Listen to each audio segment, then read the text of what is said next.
So you may have the keys to Hollywood now after this, right? I So mean, what are you going to do with them?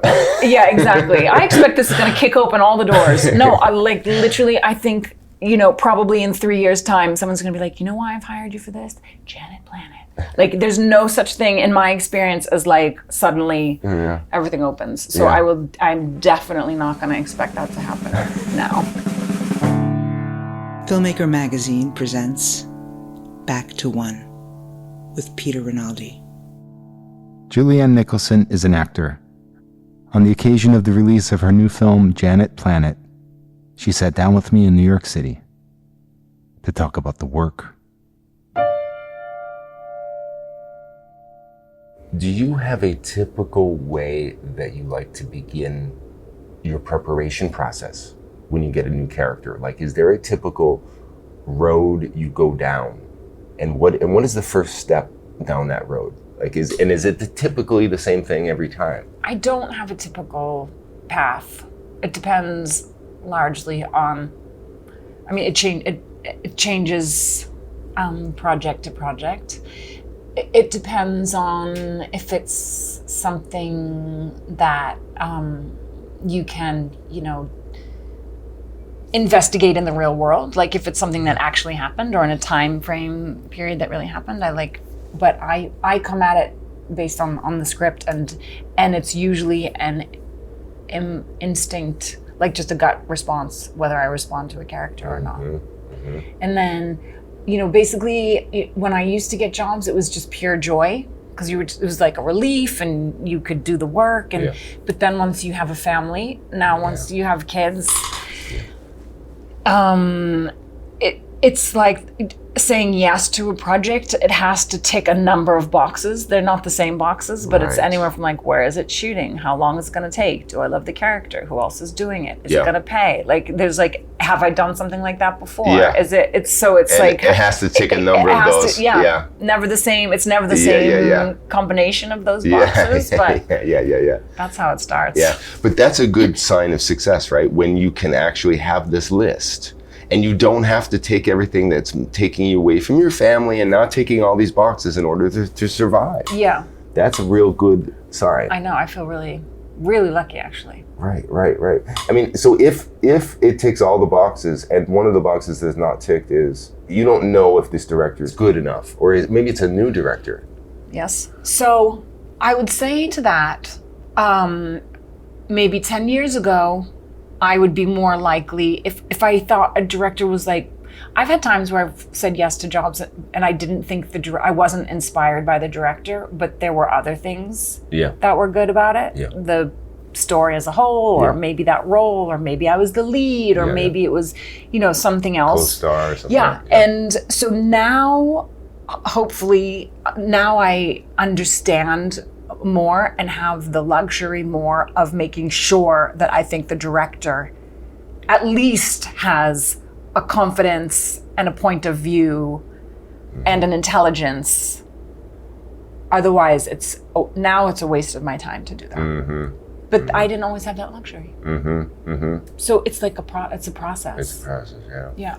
Like for Dream Scenario, I actually hadn't seen Chris Borley's previous feature film, but I saw softcore and a number of his shorts, and I was like, oh, this guy's amazing. Like you can tell from his work that he's like an original, twisted, like so funny, so sort of stylized and naturalistic at the same time. Like I knew even if it, I could see his point of view, and that's now more what I'm interested in. Yeah. So what do you do when you have to actually wrap your arms around this person, though? Like, especially if it's something that is going to be dark, like the Mare of Easttown role. Like, are you preparing early for stuff like that? I can't like that. There wasn't a ton of preparation for that. That was sort of like already. A lot of it is imagination. Yeah. And such a beautiful script. And you're working with Kate Winslet, actually everyone in that show was so good. But for me, I felt like I already had ins there, like, cause it was a suburb of Philly. I'm from outside of Boston. So it's sort of that like East Coast, dark winters, working class kind of vibe that I felt like I already understood. And, you know, I'm a mom, and I had a son who was just a little bit younger than the Cameron, and who played Ryan in the show. And so then it's a lot of that is just sort of drawing from your own life and the words on the page and the director and who you're looking at, and just like imagination. All the things. Yeah, a couple of those things. So it's not, I mean, you can't prepare for those scenes. Like, I don't know how to prepare for those scenes necessarily. For me, I feel like it might be detrimental to prepare, you're almost saying. Maybe. I mean, I don't know. I feel like, I often feel like the first time I do it on film is like often feels like the most fresh, the most alive. But that's my own, you know, that's my own perception of my own work. So that doesn't mean it's the truth. Right.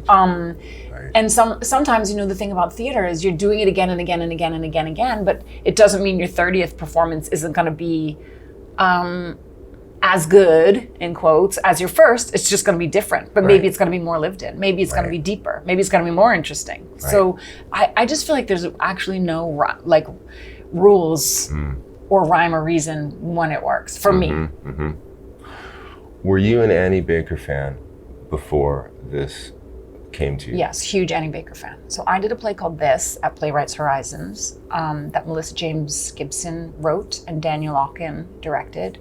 And I was the lead, and I had never done a lead in a play before. And I had only done one play previously in New York. So it was a big deal for me, and the show was beautiful, and it was very well received. And at the same time, Circle, Mirror, Transformation was there, which was also a hugely successful and show that people were excited about. And for me, that was my introduction to Annie, and I just was blown away by that show. Right. And she's just, have you met the pleasure? She's just like the coolest. She's just the coolest. Just an original, also smart, wonderful weirdo. Yeah. That's what we want, right? That's what we want. Yeah. And so then I went to see her Uncle Vanya and of course The Flick, and I would basically just saw Infinite Life, but I would see anything that she was in, because I just felt like it's so fun to meet people who are doing their own thing and have some. Was she getting to know you? No, we met once. Circle Mirror and This was on in like 2010, so that was a long time ago. So we met then. And maybe I met her once before, like another. So how did this come to you? So I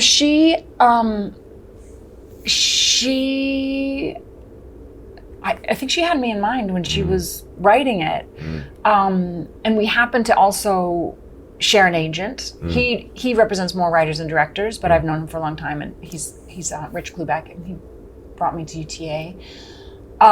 He has impeccable taste, but Annie said she wanted to meet, so we met in the summer of 2021 on a park bench in Washington Square Park, and just like chatted. I didn't know I knew it was her. I was so excited to sit down with her, but of course also like I get nervous when I meet people that I'm excited about, because it's like, okay, maybe nothing's going to come of this, and then I'm disappointed. So it's like self-preservation as well. It's like, oh great, so I had a lovely meeting and now nothing. Did you know it was going to be a film? Like when I knew she wrote a film, but I didn't know what it was about. And so I think she told me a little bit about it when we were sitting there, but it was literally more of like just a meet and greet, like just to sort of be together and for her. And then she realized that she knew I was from Massachusetts, but she didn't know that I was from the same place, or that I lived in Western Mass also. And then my mom's an herbalist, and like I intimately knew this world. I'm 10 years older than Annie, so it's like earlier than this. But my mom actually had I have a half brother and sister who were the same age as Lacey in the 90s. So it was like, I mean, we shared so much. I would send her all these pictures from my mom and family and kids, and so it was like, she sent me pictures and was like, oh my God, that was the farm that I used to go to with my friend Sequoia, and the Sequoia is the name of Lacey's friend in the movie. I mean, it was just like, that's amazing. Pretty amazing. That's amazing. Yeah. What was she sharing what her fascination was with this particular area? Like, did you understand, like, why she was setting this there? Yes, and a lot of that, even though she's a playwright and words are such an important part of her life, a lot of it is unspoken. A lot of it is just if you know type of thing. Western Mass, that particular area, not the Berkshires, a little bit further north, is just a very particular part of the country, and we both thought it would be a beautiful thing to capture. I see. I'm assuming then that you had a lot of time with Janet. Yeah, I had a year. So what is that ideal, or is that like what am I going to do with all that? No, for something like this it was ideal because it was gentle, and it's like planting seeds, and so it's not even that conscious. It's much more just like time, and it's been really fun now for it to come out. And I went over texts between Annie and I from when we first started, and it's just all like shared memories and pictures of books that we read, or pictures of books that our moms made us read, or pictures of home births, or pictures of certain, crystals on windows, or wind chimes, or Guatemalan worry dolls, or all the things that were evocative of our childhoods. And there was so much overlap. And some of this is in the movie, some of this in different ways. Yeah, even if it's not, it's not Literally, in close up, it's there. Right. That's the fascinating thing I seen a second time. I'm like looking at like in a wide shot, I'm looking at everything on the porch. Anything that you see there, Annie has either approved or requested, or every little piece of frame. I think I felt that the second time. The first time I'm just in it. Yeah. Second time I'm trying to appreciate, oh my God. Yeah. I mean, she put every book on the shelf in there. That's the other thing. I was trying to look at the books. I was like, there's stuff to explore for sure. But it also doesn't feel, and I don't want people to think I think this, it doesn't feel placed though. Yeah, agreed. It doesn't feel, it feels lived in. I agree. It, even all that stuff doesn't feel like it doesn't feel forced. It doesn't feel like an idea. It feels like organic. It doesn't feel like set dressing. Yeah, right? I know. I feel that about the costume too. Costume department. Like it all feels 90s without like waving its hand at you. Yes. And those of us that know the 90s, right? Mm-hmm. Let's see, I was a little bit older than Lacey, I guess. When exactly does this take place? 91. 91, yeah, I was 17. But this also, it just brings back so many memories every second. I mean, the music, of course, but I'm talking about just... The Free Tibet. Yes, the Free Tibet bumper sticker really jumped out at me last night. Like, it's so funny. Yes. The way it looks. I mean, were you aware that this was going to be part of it? Like all this stuff. Are you a kind of actor that uses the stuff around you, that needs to know where everything is in your home that this character has, and was this all helping you? Yes. I don't need it, but it is helpful for sure. And so, for instance, I met Annie like a month or so before we started filming. I flew myself to Massachusetts. She drove up from New York so that we could go be at the house, take a walk and do some forest bathing and stick our feet in a river and have little fish like nibble on our toes and walk up Mount Pollux, which is where Janet and Avi have the date, go to a contra dance. So all those things, they just go into your body in a different way if you're doing it without cameras, without expectation, and just sort of, and so, to go and also like lie down on that bed and be on the couch and root around in the drawers in the kitchen so that it all feels lived in and not like you're just like a mummy moving around. Right. And Annie said last night that you actually learned how to do acupuncture. Yeah. Was that important for you to do? Yes. And I mean, it must be something. I mean, I wouldn't do it to you right now. It was with real supervision. I mean, learning acupuncture is maybe like a generous stretch, but yes, I did. I went to this wonderful acupuncturist that was helping us, and then. And then she showed me how to do it. And then Will came one day so that I could do it on him there. And he was okay with that? He was. He's amazing. Will Patton is incredible. Incredible. Nice. I know. But this helps you, though. Like even Definitely. that aspect of it. Like I once, Tracy Letts sat down with me, and Love.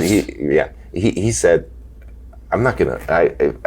If I have to be the one who operates a machine, I don't need to know how to operate that machine." Right. I was like, "Really? You don't like? You're not even gonna like Right. People know? I know. It's like why? Why do I? I Need can to know act like I know how to use the machine. Why do I need to know what buttons? I'm not actually operating the machine." I was like, "All right, like this is what I'm saying. Right. Everybody's a I different know. leaf on the Isn't tree." it amazing? Well, so for one, I mean, first of all, what a gift to be able to learn these different skills at a very surface level. But I've had lots of interesting experiences that I would never have had in a million years if I wasn't, doing it for a role. Yeah. So that feels really lucky. And for me, I knew Annie wanted to capture me putting needles in him. So how boring is it when you're watching a movie and you see the person at the piano player and then cut to the close-up of the hands and you're like, really? Yeah. It would have been the same if I was like, moving around and then you cut to somebody else's hands. true. So to be able to see me do it. Yeah. My husband watched the movie for the first time last night. And when I was doing that to Will, he leaned over at me and was like, "What?" And quite honestly, I forgot that I actually did it to him in the movie. When I watched last night, I was like, I remembered that I studied with her. I remembered me doing it for Will on the table at her office, but I forgot that I actually put needles in him on the day. And he was there for a while. Wow. And you not only have to do it, you have to do it as if somebody does this every day. Yes. And there's a difference, right? Yes. I mean, were you thinking of that? Like, of course. Doing it confidently, I guess. Yes. So she gave the woman, I'm so sorry, I'm forgetting her name right now, but she gave me needles to practice with. So I would practice on a pair of jeans or a pillow so that I could have an ease of motion. Yeah. So it was sort of like second nature. Yeah. So from talking to people that have been in Annie Baker plays on this podcast, I've gotten the perhaps incorrect assumption that she has almost always been kind of directing along with Sam Gold on these plays. Like I don't know, but I would expect that it would be a deep collaboration. And it so then that led me to, again, a possible incorrect assumption that she's very specific about how things are said. Yes.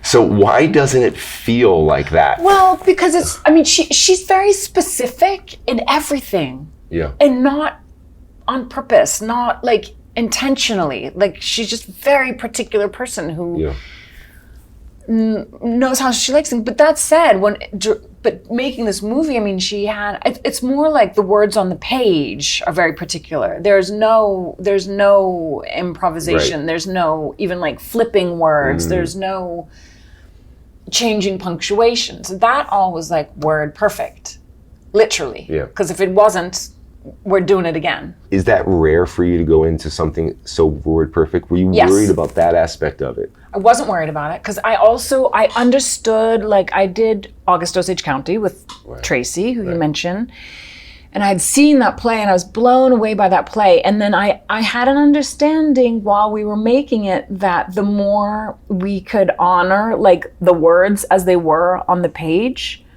the more we were servicing the story and the better the movie would be. Right. That was my thought about it. But I feel like there's a thing now in acting in general, like where make it your own. Yeah. Make it natural. Yeah. And sometimes that's great. It's and great sometimes if it's bad. If it's bad writing, you're making it better. Right. Or even if it's not bad, like Mare of Easttown, like Brad was not precious about his work at all and was fine if you wanted to add something, change something, like, so sometimes it's wonderful and helpful. And other times, especially if in my experience now with the two plays that I've done, or with playwrights, it's felt more like honoring the words. Yeah. But she's but within that, it's very free and very different every time we filmed it. And she'd be like, "What about this way? Take more time, maybe speed it up. Like, what about this over here?" Like, there's always. So she wasn't like even specific about the pacing or hardcore kind of about getting you guys to bring it down to a certain tone? Never tone, but sometimes scene to scene, she would definitely encourage us to take our time. Be okay in the silence. But this already feels like a person who loves actors, right? Yeah, definitely. And is not like, because it doesn't feel like some movies, even some movies that I like, I feel you could still feel like there's a control over everything, and you're appreciating it, but you can see the kind of a stilted performance. And I don't even mean that in a necessarily bad way. Sometimes it's fine. Yeah. And it's interesting because it's stylized. Yes. This is a stylized movie where Yes. you could just turn the sound off and just enjoy the images. You guys are part of the images. And one can think, if somebody is so particular about their words and then they're making a movie and they're very particular about the images, then suddenly you're just another thing in the frame. Yeah. But it doesn't feel like Doesn't, that. well, it didn't feel like that making it. It Yeah. felt like she was as interested in the continuing exploration of who these people were as we were filming. And I believe she had that even in the editing. You know, because that revealed all sorts of other things about Right. these people. When did you know who was cast as your daughter, and what was the process of beginning to bake that relationship in? Well, I knew that Annie worked so hard to cast that role. I mean, she just, like, no stone unturned with looking at professional child actors and going to schools and approaching people on streets, going to county fairs. I mean, I'm not lying. It was a year, and it was starting to get like, okay, we're filming in 3 months. We're filming in 2 months. And I was living in California at the time, and Annie flew out, and I read with 2 other girls there, 2 actors. And they were both good. They're both really good. But Annie was like, no, I got to keep looking. And then she met Zoe. And so Zoe, I heard Zoe say that I think there was someone, I think she's homeschooled, but there are other kids in that she homeschools with. And one of those moms had seen a flyer or something and sent it to them. So then they got in touch with the casting director. And so Annie had read with Zoe, and then she said, will you come to New York and read with this girl I found? I think she's pretty great, but I'd love to see you 2 together. So I came here and read with Zoe. And I thought she's what a wonderfully eccentric, mysterious person. Yeah. And then Annie said it was watching that, like they just recorded it on the iPhone, and she just said there was like worlds happening when she went back and watched it behind her eyes, which is so true. Yeah. I'm afraid to ask this question. Is it just her? Is Zoe just Lacey? No. So Zoe is not Lacey. So she's this is an incredible child performance then. Yeah. So she's not I don't think she's acting though. Right. Which is why it's so amazing. Right. But it's definitely not the same Zoe is not Lacey. Yeah. I think, but I mean, she just like showed up, and she always knew her lines, and she just has so much going on. And so what is that like for you to work with that take after take? And how does that affect your performance? So what I do whenever I have young actors playing my children is I try to start a relationship with them before we arrive at set. So I engage with a parent, usually a mom. I find out what they like. If they have their own phone, I might text them with the parent too. Just like I just start a dialogue, start communication. I find out what they like, send them a present, show up with the present, show up with a game. We played Uno, like beyond belief, because she had never played, and she loved it. Yeah. I feel like when you're working with kids, one of the most important things is to know each other, so that when they're in a scene with you, you're looking at each other, and you know each other. Right. Even if it was just like you went to have pizza or you did this, like there's already a history there. Yeah. I feel like that's really important with kids. And so we did that. And then I also think some of like acting and movie making is magic. Like you can't really understand what's happening, but like something happened between our two characters when the cameras were rolling. Mm-hmm. It was our dynamic on camera is very different from off camera. Really?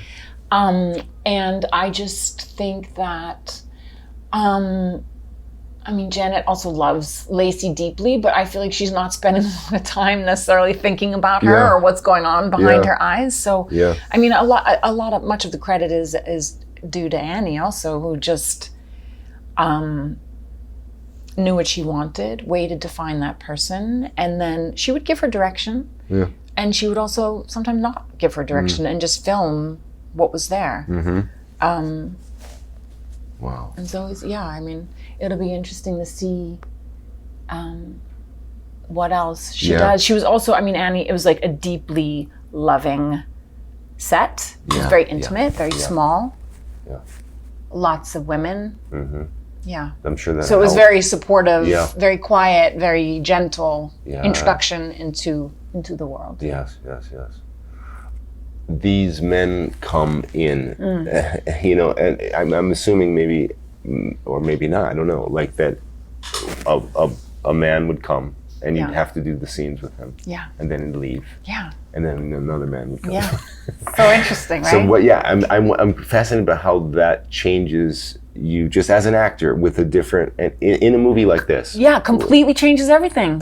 What the other person needs. Like, I feel kind of like my job on the film as the person who's like there throughout is to like be empathetic to what that actor might want or need to feel comfortable and included and as deeply an important part of the story as me or Zoe. Yeah.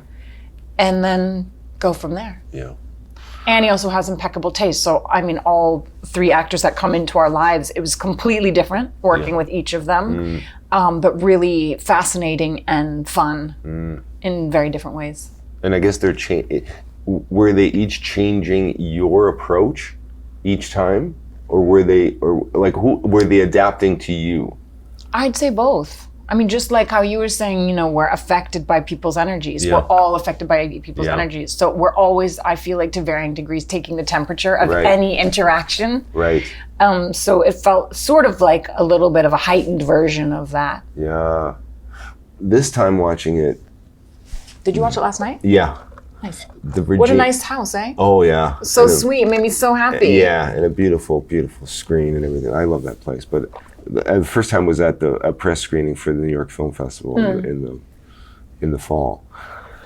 But this time I was in awe of the Regina fight, and then the aftermath, and the restraint that you were displaying in this character in the end of that fight, and then the water comes in, and that moment with the looking at her with the water. Can you just talk about filming this, maybe, or what? That scene really. So I've seen the film twice now too. Yeah. That'll probably be the last time I see it. Yeah. So maybe like 40 years or something. Because my family came yesterday, and so I wanted to watch with them. They were there with me when I was filming, and they've never been to like a premiere or anything with me. So it was very special to have them there.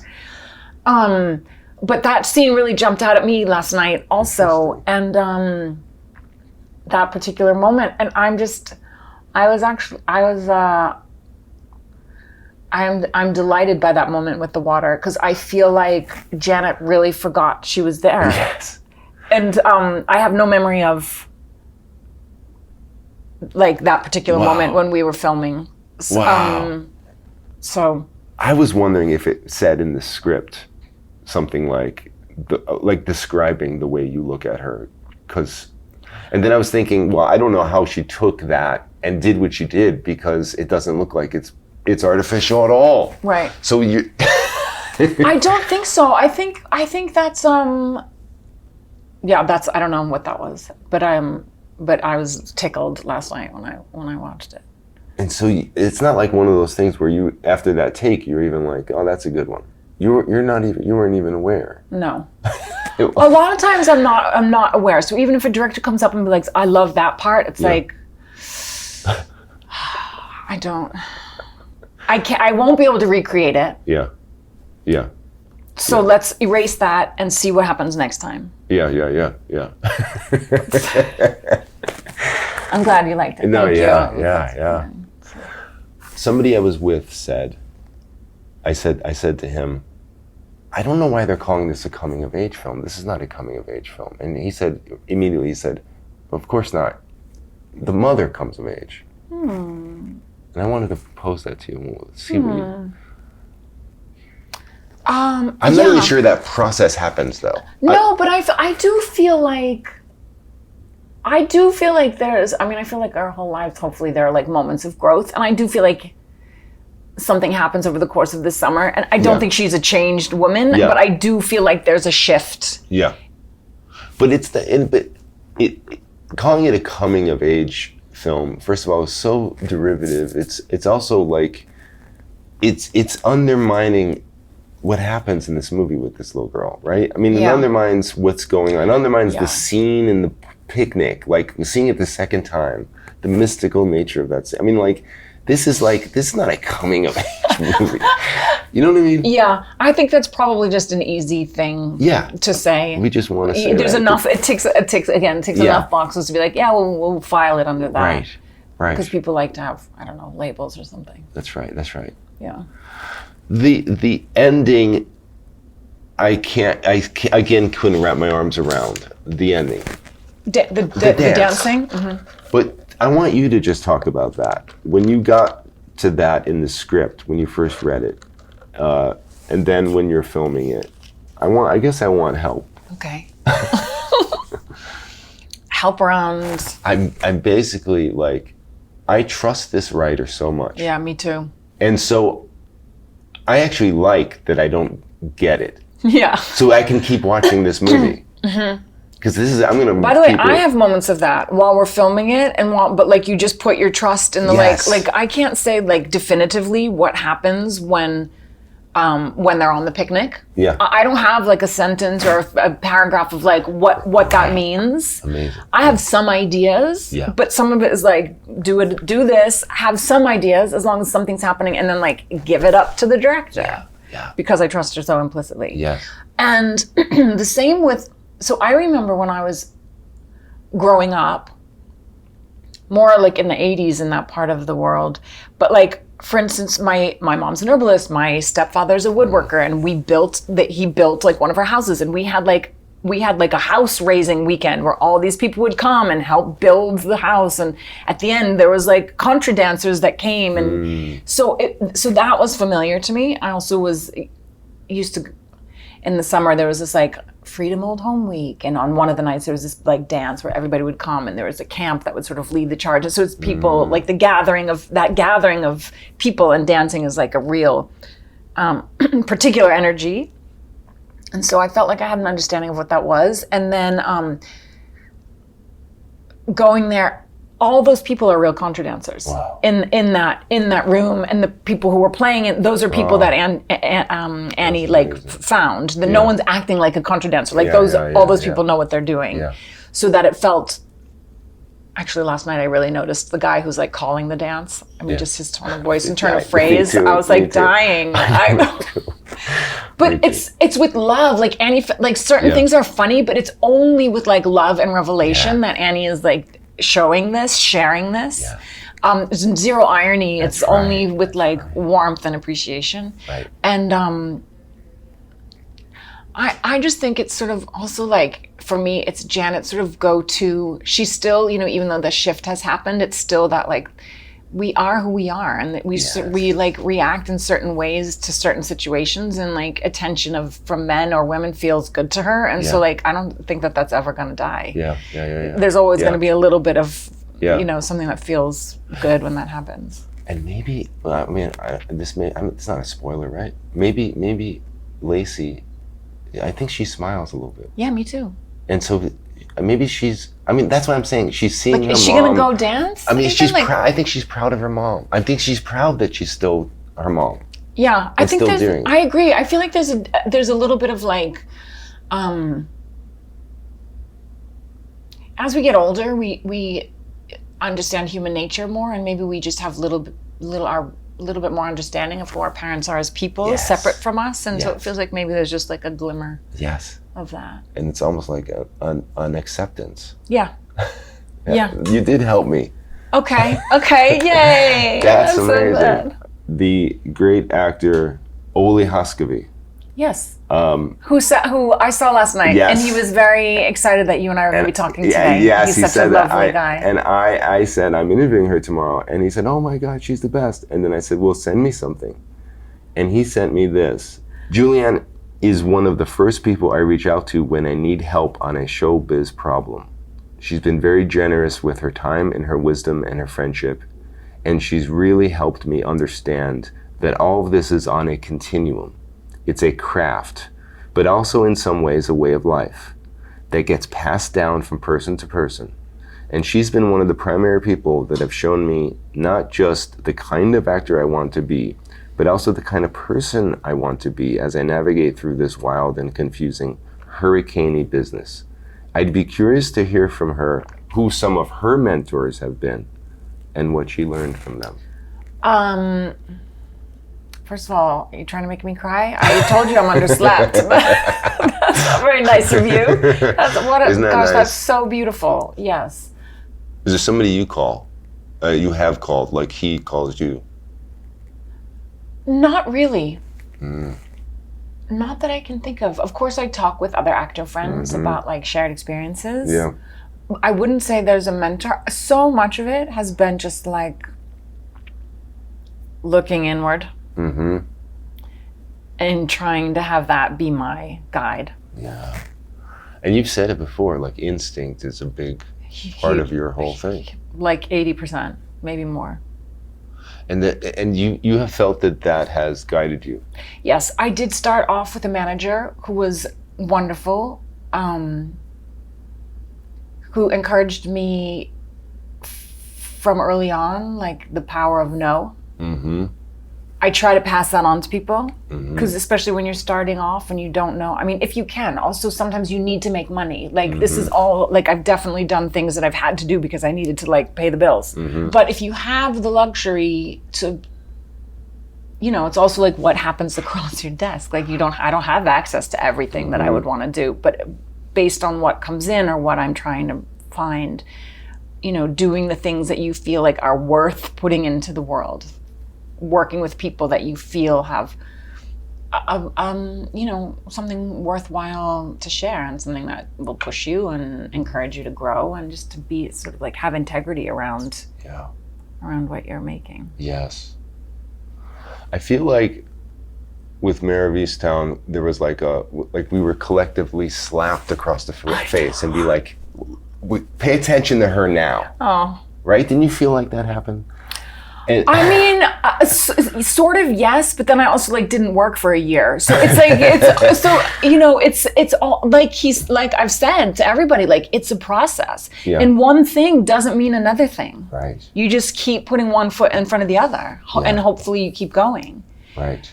But this now, after we've been slapped, and now this is coming. Now we're gonna shake everybody. Be like, what the fuck do we need to do? Yeah.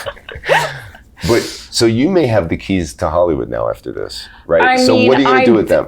Yeah, exactly. I expect this is gonna kick open all the doors. No, like literally, I think, you know, probably in 3 years' time, someone's gonna be like, you know why I've hired you for this? Janet Planet. Like, there's no such thing in my experience as like suddenly everything opens. So I'm definitely not gonna expect that to happen now. But if there is something that you would like to actually have come from this bit of a little bit of attention like this. In other words, something maybe that you've always wanted to do. Yeah.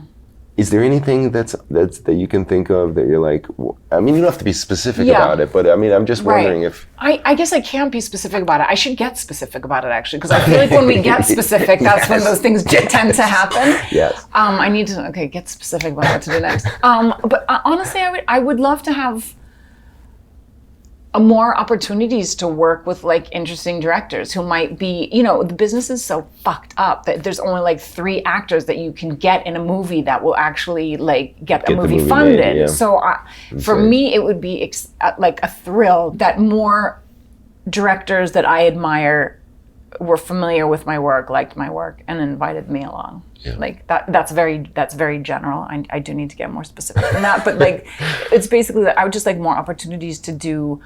One of the things that I loved about Janet was that it was like I don't know, co-lead role. Like it's fun. I've had a long career of wonderful supporting players, and to varying sizes, but it's fun to like get in there and have the juicy whole story arc. Yeah. So to have, more opportunities to do that, I would like. Yes. Julianne Nicholson, thank you for the gift of this movie. It's a gift. It really is a gift that you've given us. Thank you for that, but thank you for this, for being here with me today. Appreciate it. Thank you for this. What a pleasure to talk to you and spend some time with you. Back to One is a production of Filmmaker Magazine, which is a publication of The Gotham, formerly IFP. Listen to back episodes of this podcast at filmmakermagazine.com or wherever you get your podcasts.